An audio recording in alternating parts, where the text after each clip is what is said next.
여러분 안녕하십니까? 6월 11일 목요일 MBC 뉴스투데이 대전, 세종, 충남 시작합니다. 우리 지역에 내리던 비는 대부분 속강 상태에 들었지만 아침까지 빗방울이 떨어지는 곳이 있겠습니다. 충남 서해안과 일부 내륙에는 안개로 인한 교통 안전에도 유의하셔야겠습니다. 대전의 낮 기온은 30도로 어제보다 4도가량 내려가겠습니다. 오늘 날씨 강혜라 기상캐스터가 전해드립니다. 비는 대부분 소강 상태에 들었지만 대전과 충남 남부 지역에는 빗방울이 떨어지는 곳이 있습니다. 이 빗방울은 아침까지 이어지다가 오전에 충남 북부 지역부터 차차 맑아지겠고 오후에는 대부분 지역에서 맑은 하늘이 드러나겠습니다. 한편 비가 오면서 도로가 미끄럽고 충남 북부 서해안과 일부 내륙에는 안개가 끼어 있는데요. 출근길 교통 안전에 유의하셔야겠습니다. 또 비가 그간의 뜨거운 열기를 식혀주면서 우리 지역에 내려졌던 폭염특보는 모두 해제가 됐습니다. 낮 기온은 어제보다 내려가면서 대전이 30도로 예상됩니다. 날씨였습니다. 9살 아이를 여행용 가방에 가둬 숨지게 한 혐의를 받는 40대 여성이 검찰에 송치됐습니다. 경찰은 살인 고의성을 입증할 근거가 없어 살인 혐의가 아닌 아동학대 치사 혐의를 적용했는데요. 경찰청은 앞으로 한 달간 보건복지부와 교육부, 각 지방자치단체 등과 함께 학대 우려가 있는 전국의 아동 2,300여 명의 보호자를 만나 아동의 안전 여부를 전수조사하기로 했습니다. 윤웅성 기자입니다. 동거남의 9살 아들을 여행용 가방을 바꿔가며 7시간 넘게 가둬 숨지게 한 혐의로 구속된 43살 A씨가 검찰에 송치됐습니다. 검은색 모자와 마스크로 얼굴을 가린 채 경찰서를 나섰는데 취재진의 질문엔 아무런 말도 하지 않았습니다. 아이 아빠도 학대에 가담했다고 하는데 사실인가요? 왜 학대를 하신 거죠? 아이한테 하고 싶은 말은 없으세요? 경찰은 A씨에게 살인 혐의가 아닌 아동학대 치사 혐의를 적용했습니다. 부검 결과가 아직 나오지 않았고 살인의 고의성을 입증할 근거도 부족하다는 점을 종합 고려했다고 밝혔습니다. 말씀 없으세요? 하지만 가방을 바꿔가면서까지 아동을 7시간 넘게 가뒀는데도 고의성 입증을 못한 건 납득하기 어렵다는 일각의 비판에 대해 경찰은 더 이상의 자세한 언급은 할 수 없다고 선을 그었습니다. 아이를 그렇게 장시간 가방에 가두면 어떤 사망의 결과가 발생할 수 있다는 것을 충분히 예견할 수 있었고 그런 미필적 고의를 인정한 판례들도 있어서요. 조금 소극적으로 적용한 것이 아닌가 싶습니다. 최대 4형까지 선고가 가능한 살인죄와 달리 아동학대 치사죄는 최대 무기징역이나 5년 이상 징역형이 내려집니다. 경찰은 숨진 아동의 아버지를 조만간 소환해 학대에 가담했는지 조사할 계획입니다. 경찰은 이와 함께 피의자 A씨의 친자녀인 10대 남매가 학대를 방조하거나 가담했는지에 대해선 아이들인 만큼 언급할 수 없다고 밝혔습니다. 한편 경찰청은 다음 달 9일까지 한 달간 보건복지부, 교육부, 각 지방자치단체 등과 함께 학대당할 우려가 있는 전국의 아동 2,315명과 보호자를 만나 아동의 안전 여부를 전수조사하기로 했습니다. MBC 뉴스 윤웅성입니다. 대전 지역 해외 입국자는 오는 13일부터 대전역 선별진료소가 아닌 보건소를 방문해 코로나19 검사를 받게 됩니다. 이에 따라 13일부터 KTX를 이용해 대전역에 도착한 해외 입국자는 바로 전세버스를 타고 격리시설인 중구 침산동 청소년 수련원으로 이동하거나 자가 격리 조치되며 해당 보건소 선별진료소에서 검사를 받게 됩니다. 대전시는 가을철 2차 코로나19 유행에 대비하고 근무자들의 누적된 피로를 해소하기 위해 해외 입국자 검체 채취 업무 수행 방식을 변경하기로 했다고 설명했습니다. 대전 도시공원 10곳을 연결하는 가칭 대전 센트럴파크 사업에 대해 지역 시민단체들은 입장문을 내고 해당 사업은 녹지 공간 조성이 아닌 시설 조성 사업으로 지역 전체 녹지 확대가 더 시급하다고 지적했습니다. 대전 시민사회단체 연대회의는 획기적이지도 않고 설득력 없는 시설 위주의 예산 투입이 적절한지를 대전시는 다시 판단해야 할 것이라고 주장했습니다. 보라매 공원과 둔산대공원 등 단절된 공원들을 연결해 거대한 녹지 공간을 조성하는 대전 센트럴파크 사업에는 앞으로 8년 동안 942억 원이 투입됩니다. 쿠팡 목전 물류센터 구내식당에서 청소 도중 쓰러져 숨진 조리사 고 박현경 씨 사망 사건은 여러 가지 의혹과 함께 여전한 노동 현장의 문제점을 여실히 드러내고 있는데요. 대전 MBC 보도 이후 일부 정치권에서도 전국 쿠팡 물류센터 노동 실태에 대한 전수조사와 함께 책임 있는 자세를 촉구하고 나섰습니다. 김태욱 기자입니다. 사랑하는 오빠의 생일 축하합니다. 쿠팡 목천물류센터 직원식당에서 청소 도중 숨진 고 박현경 씨는 초등학교 4학년과 2학년, 1학년 세 아이를 둔 평범한 엄마였습니다. 버스기사인 남편과 함께 가정을 이뤘지만 빠듯한 형편에 생업전선에 뛰어들었습니다. 고단한 청소 업무에 매달려 받는 급여는 150만 원 남짓. 코로나19 확산으로 소독 작업이 강화되면서 몇 달 전부터 시름시름 앓기까지 했습니다. 지난 1일 막내의 초등학교 입학식에 참석한 뒤 출근했지만 그것이 가족이 본 마지막 모습이었습니다. 새 아이의 엄마가 죽었고, 어느 가정이나 다시 일어날 수 있는 일이고, 저는 안 일어날 줄 알았지만 재발 방지를 대책을 세워주셨으면 합니다. 21대 국회의원 임기 시작 뒤 열린 정의당 의원총회에서는 고 박현경 씨의 사망 사건이 화두에 올랐습니다. 아이들도 크니까 좀 더 나은 집으로 이사하자. 그러나 보름이 채 남지 않은 그날에 모든 것은 물거품이 되었습니다. 류 의원은 특히 전국 쿠팡물류센터 노동 실태에 대한 전수조사와 함께 사고에 대한 책임 있는 자세를 촉구했습니다. 고용노동부에 촉구합니다. 철저한 조사를 진행하십시오. 재발 방지 대책을 마련하십시오. 전국 30여 개가 넘는 쿠팡 물류센터에 대한 전수조사도 병행하시기 바랍니다. 쿠팡에 촉구합니다. 책임 있는 자세로 조사에 응하시기 바랍니다. 경찰과 고용노동부 천안지청은 락스와 세제를 섞으며 나온 가스가 박 씨의 사망에 영향을 끼쳤는지를 조사하고 있으며 부검 결과가 나온 뒤 관리자 책임 여부를 물을 예정이라고 밝혔습니다. MBC 뉴스 김태욱입니다.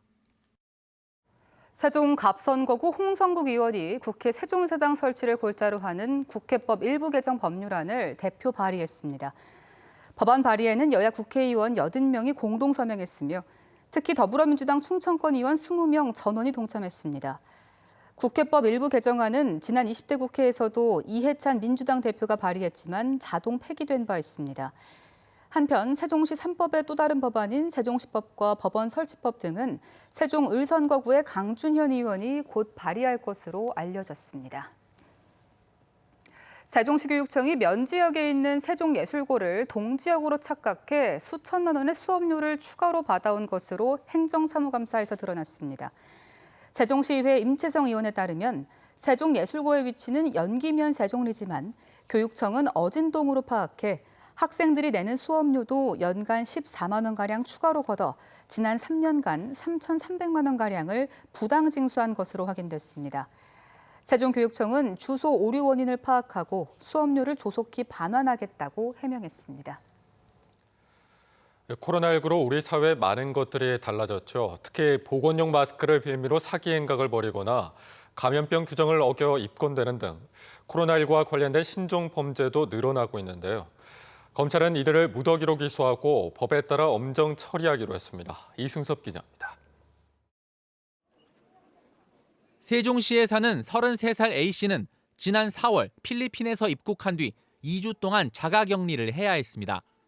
하지만 지갑을 잃어버렸다며 경찰에 신고했다가 이 과정에서 자가격리 기간에 2차례 무단 외출한 사실이 적발됐습니다. 지난 4월 입국한 태국 국적의 41살 B씨는 2주간의 자가격리를 하는 동안 충북 청주에 사는 남편을 만나러 갔다가 고발됐습니다. 검찰은 두 사람을 포함해 자가격리 지침을 위반한 7명을 감염병 예방 및 관리에 관한 법률 위반 혐의로 불구속 기소했습니다. 코로나19 확산 초기 마스크 품귀 현상을 틈타 사기 행각을 저지른 17명도 법정에 서게 됐습니다. 이들은 보건용 마스크를 판다는 글을 올리고 돈만 챙기거나 불량 마스크를 정상 마스크로 속여 판매한 혐의 등을 받고 있습니다. 대전지검은 지방자치단체에 집합 금지 명령을 어기고 영업하거나 출입이 제한된 병원을 무단 침입하고 직원에게 폭력을 휘두르는 등 코로나19 범죄 23건에 연루된 31명을 기소했습니다. 검찰은 이 밖에도 코로나19와 관련한 범죄 혐의를 받는 80명을 현재 수사하고 있으며 이들 모두 엄정하게 처리하겠다고 밝혔습니다. MBC 뉴스 이승섭입니다.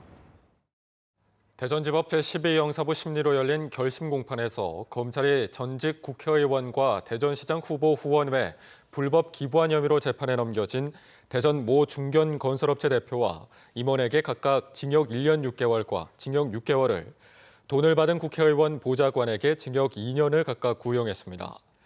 이들은 지난 2018년 11월부터 2달 동안 직원 15명의 이름을 도용해 이응권 전 의원 후원회에 회삿돈 3천만 원을 보내고, 같은 방법으로 2년 전 6.13 지방선거 당시 허태전 대전시장 후보자 후원회에도 2천만 원을 불법 기부한 혐의로 기소됐습니다. 대전지법 형사 4단독 이현숙 부장판사가 여성의 집에 무단으로 침입하고 길거리에서 여성의 신체 일부를 촬영한 혐의 등으로 기소된 27살 김모 씨에게 징역 2년을 선고했습니다. 김 씨는 지난해 5월부터 4개월 동안 정부 세종청사에서 사회복무 요원으로 근무하다가 알게 된 여직원의 빈집에 15차례 몰래 들어가 물품을 촬영하고, 대전의 한 시내버스 정류장에서 여성의 신체 일부를 50여 차례 촬영한 혐의 등으로 기소됐습니다. 차세대 자동차로 꼽히는 수소차는 충전 인프라를 확충하는 것이 가장 큰 과제인데요.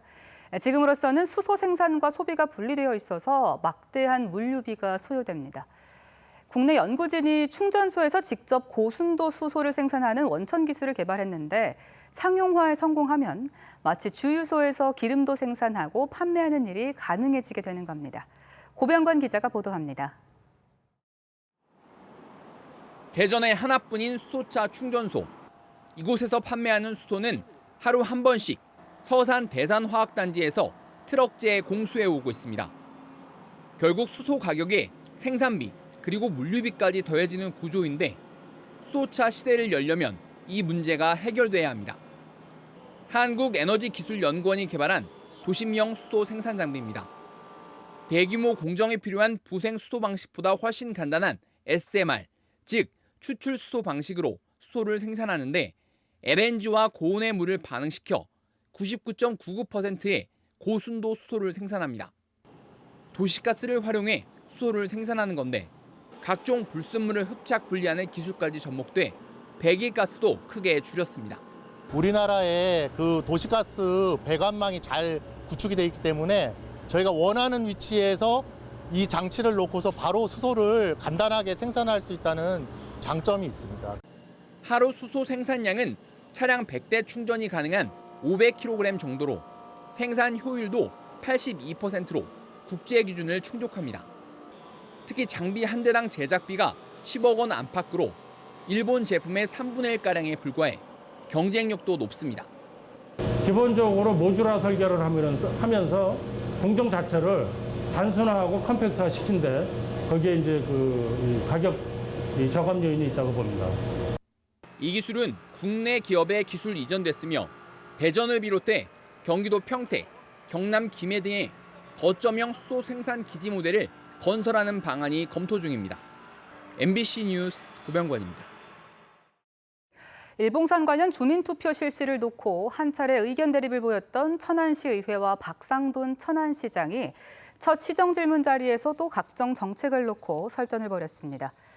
더불어민주당 소속 이종담 의원은 시정질문에서 전임 시장이 추진하던 삼거리공원 명품화 사업을 시장이 바꾸었다며 대폭 축소하는 것은 행정의 연속성을 해친다며 원안을 추진하라고 비판했고, 박상돈 시장은 현 시점에서 불필요한 예산을 줄이는 등 속도를 조절하는 것이라고 반박했습니다. 또 시의회가 한 차례 부결시킨 일봉산 관련 주민투표를 시장 직권으로 상정한 것과 관련해서도 이 의원은 잘못된 선례를 남겼다고 강하게 비판했습니다. 천안 지역 상하수도 요금이 다음 달부터 석 달간 30% 인하됩니다. 천안시는 관공서와 초중고교를 제외한 상하수도 사용자 전체를 대상으로 한시적으로 요금을 감면할 계획이며, 감면 규모는 75억 원이라고 밝혔습니다. 천안시는 시민 불편과 행정 민원을 최소화하기 위해 별도로 신청하지 않아도 고지서를 자동으로 30% 감면한 금액으로 부과할 예정입니다.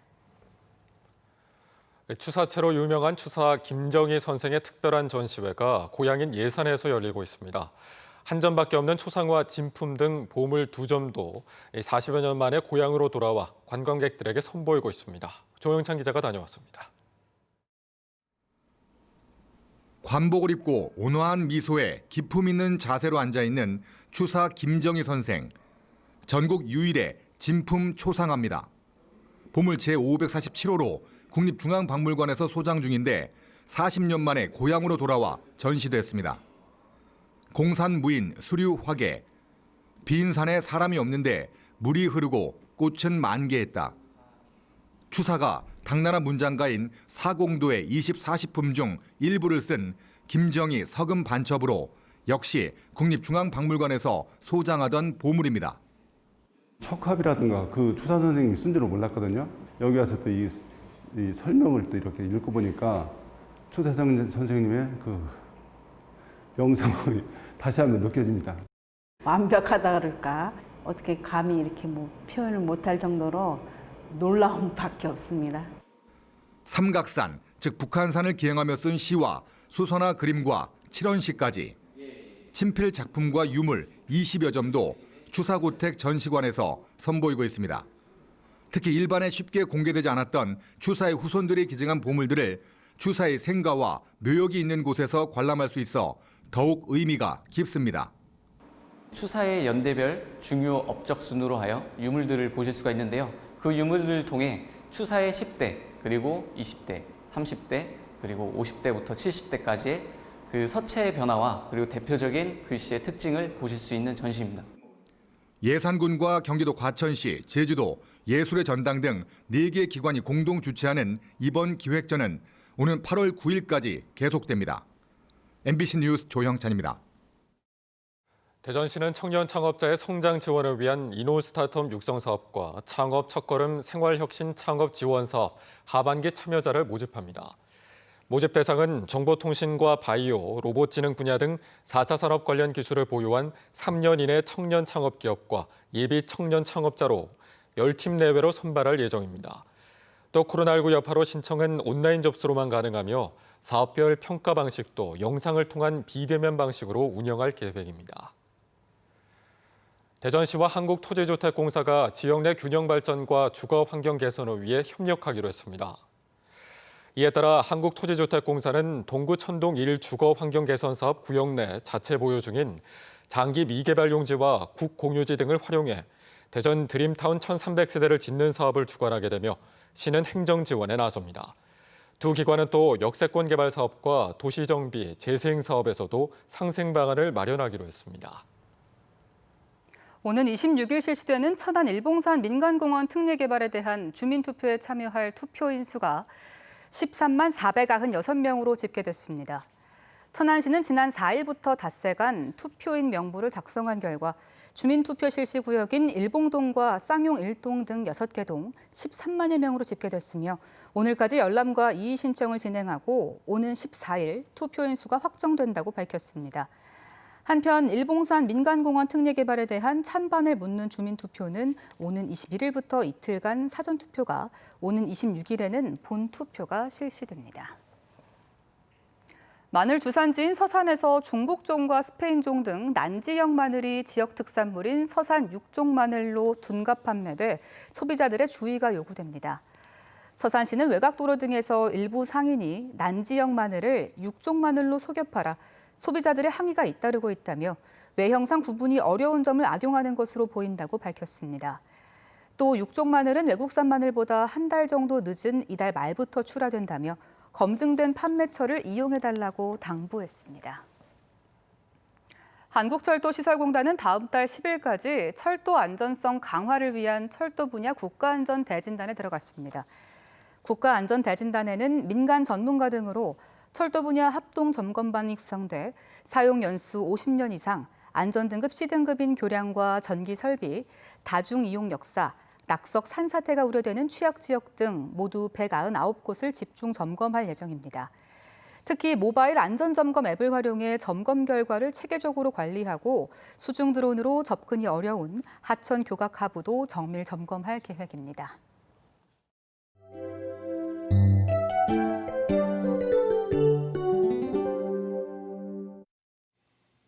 비는 대부분 소강 상태에 들었지만 대전과 충남 남부 지역에는 빗방울이 떨어지는 곳이 있습니다. 이 빗방울은 아침까지 이어지다가 오전에 충남 북부 지역부터 차차 맑아지겠고요. 오후에는 대부분 하늘에서 맑은 하늘이 드러나겠습니다. 한편 비가 오면서 도로가 미끄럽고 충남 북부 서해안과 일부 내륙에는 안개까지 끼어 있는데요. 출근길 교통 안전에 유의하셔야겠습니다. 또 비가 그간의 뜨거운 열기를 식혀주면서 우리 지역에 내려졌던 폭염특보는 모두 해제가 됐습니다. 낮 기온은 어제보다 내려가면서 대전이 30도로 예상됩니다. 위성 영상입니다. 오늘은 저기압의 영향을 받다가 고기압의 영향권에 차차 들겠습니다. 구름이 많다가 낮에 차차 맑아지겠습니다. 지역별 날씨입니다. 아침 기온은 천안 21도, 대전 22도, 논산 22도로 출발하겠습니다. 낮 기온은 천안 30도, 대전 30도, 공주 31도로 어제보다 1에서 4도가량 낮겠습니다. 충남 서해안은 29도 안팎으로 예상됩니다. 파도는 전해상에서 잔잔하겠지만 서해 중부 해상에 해무가 끼는 곳이 있겠습니다. 주간 날씨입니다. 이번 주말 또다시 비가 내리겠고요. 휴일 오전까지 비가 이어지겠습니다. 비가 내리면서 더위는 주춤할 전망입니다. 날씨였습니다.